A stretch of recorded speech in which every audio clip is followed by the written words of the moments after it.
I married the same man 7 times. He had divorced me 7 times for his first love, just so he could spend vacations with her freely, and so she wouldn't have to deal with rumors or gossip. The first time we divorced, I tried to stop him by hurting myself. I ended up in the hospital, but he didn't even come to see me. The second time, I lowered myself to apply as his assistant at his company, just so I could see him more. By the 6th divorce, I had already learned to pack my things quietly and leave our apartment without a fuss. My meltdowns, my constant giving in, and my numb compromises only led to one thing: him coming back to marry me on schedule, and repeating the same old games. Until now. When I heard that his first love was returning to the country, I handed him the divorce papers first. As usual, he made a plan to remarry me later, but this time, he had no idea that I was leaving for good. Larissa's back. Let's get a divorce. I handed Jeff West the divorce papers I had already signed, my face calm and unreadable. For a second, his expression froze, but he quickly recovered. He then signed his name on the papers with practiced ease. It was the first time I had offered him the papers instead of the other way around. Still, just like the last 6 times, he said casually, "Once she leaves in a month, I'll remarry you." In the past, that line would never have been enough to curb my insecurity. I would make him swear an oath or sign a contract, anything to feel safe. This time, I felt nothing. I had no desire to respond at all.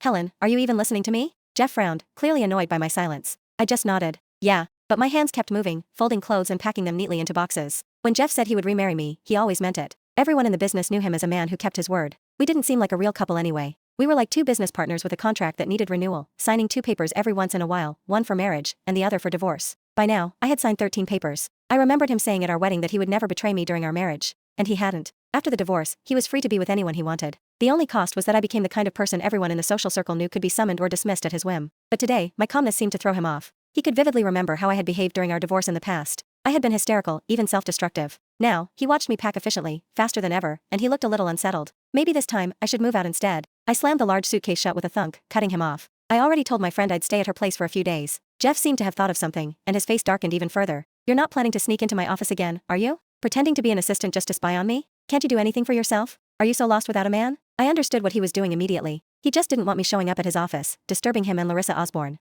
After all, she was only back for a short visit. Jeff would always hire her to be his chief assistant, staying close to him at all times. After our second divorce, I had applied and got hired as Jeff's assistant. I carried his favorite caramel latte, heart racing with hope, as I pushed open the door to his office. Instead, I found him leaning back in his chair while kissing Larissa, who was sitting on his lap. I lost it. I lunged at Larissa, fist swinging, and Jeff slapped me to the floor. People had gathered outside the office, peeking in. Everyone assumed I was still the CEO's wife, so their eyes were full of judgment as they looked at Larissa. To spare her from gossip, Jeff ignored my tears, snatched my bag, and dumped everything on the floor. The divorce papers lay there like a warning sign, announcing to the world exactly what our relationship was. From then on, every time Jeff and I divorced, he made it public on social media. Everyone knew Jeff loved Larissa. I was just the shameless woman who refused to leave his side. But this time, Jeff's worry was unnecessary. I grabbed my suitcase without hesitation. "Don't worry. I won't bother you two again." Jeff looked at me suspiciously for a moment until I pulled the